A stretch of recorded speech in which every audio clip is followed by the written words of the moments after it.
Twongeye kubaha ikaze ku biganiro byacu mukaba muri kumwe nanjye Iva, gusa nanone turaza kuba turi kumwe na mugenzi wanjye ku murongo wa telefone, turi buze kuganira cyane ku birebana n'ibitero bya leta bikomeje gukorwa mu duce twa Masisi ndetse na offensive yakozwe na M23 kuva ku munsi w'ejo, aho nyuma y'ibitero bya drone byari bikaze cyane muri iki cyumweru byanaje guhitana bamwe mu bakomeye muri M23.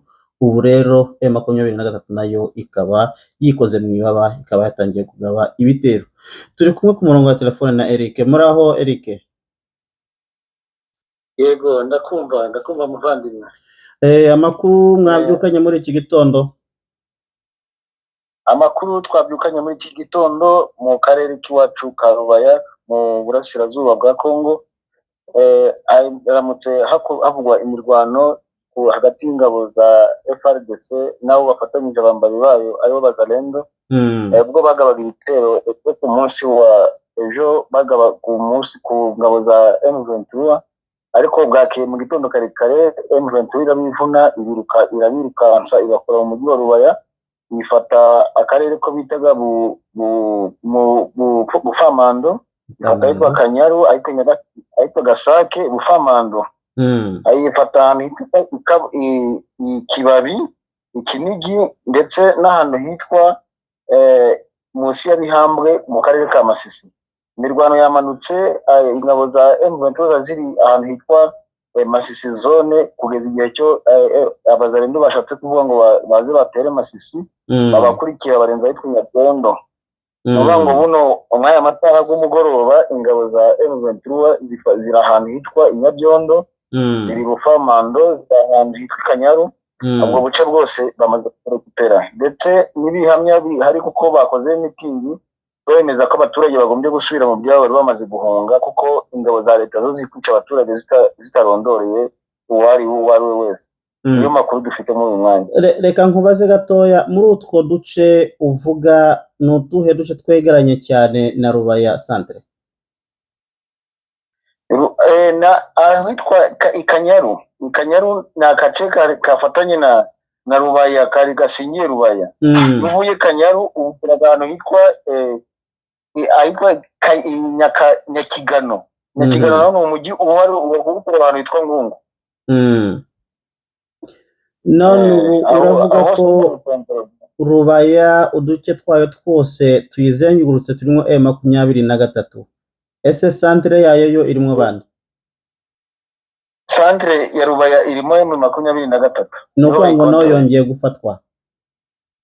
Yongeye gufatwa, bayifashe kuva mu gitondo kare abasirikare nibo barimo M23. Hari aho twabonye bakora meeting bavuga ngo abana bacu ntago dushaka ko mwakongera kuba impunzi.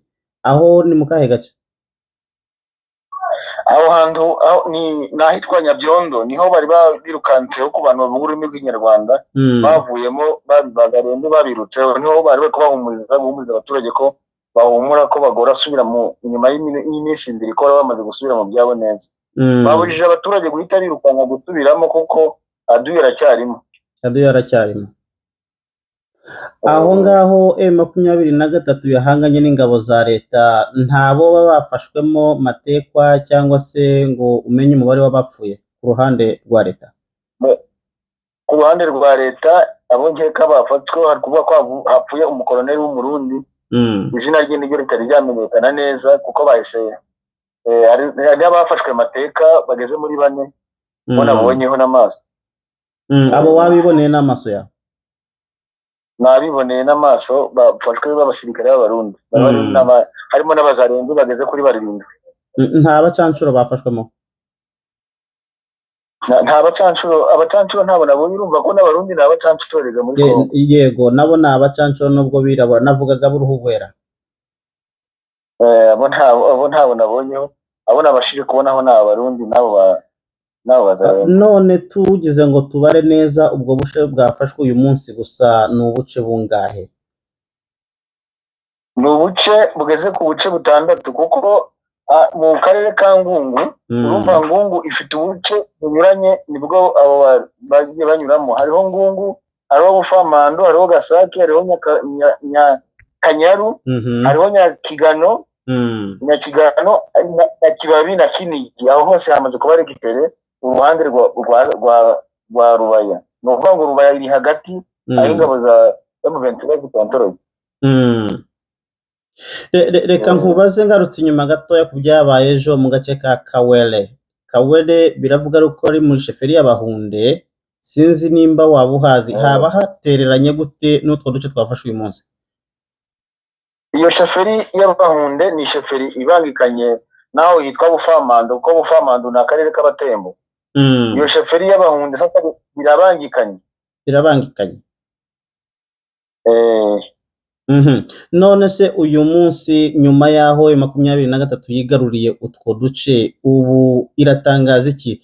Numva bavuga ko ubu bagiye kwifatira cyane ibibazo by'amadrone. Ese nta kiwaba uziho bashobora kuba bafashe ingamba ku madrone amaze iminsi abatera? Bafashe ingamba, barahaye abaturage ihumure bababwira ko ikibazo cy'amadrone bamaze kuzana imbunda zo guhanura ayo madrone kugira ngo bakingira abaturage babo.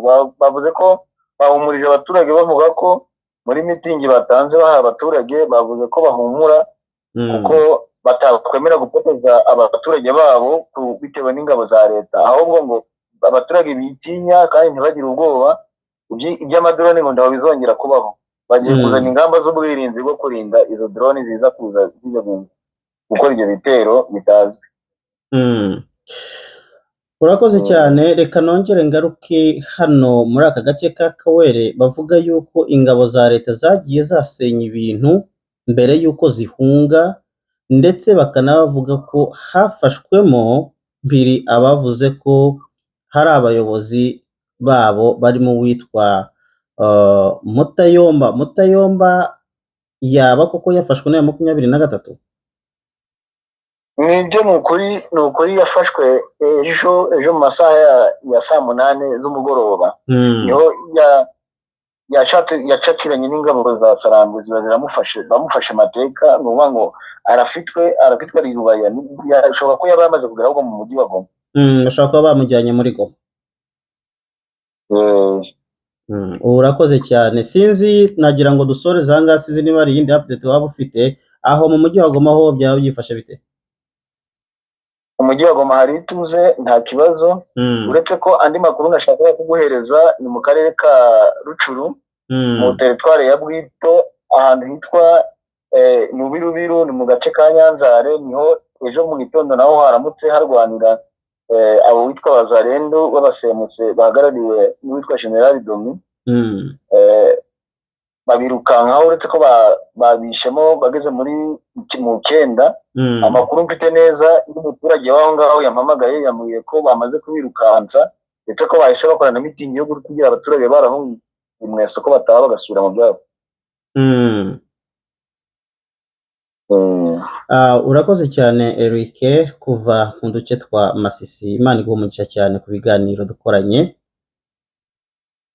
Yego, nawe nuko urakoze. Reka rero nanone nongere mbaze ku bijyanye na Kivu y'Amajyepfo, ntacyo waba uziho mu birimo bitambuka mu duce twa Minembwe?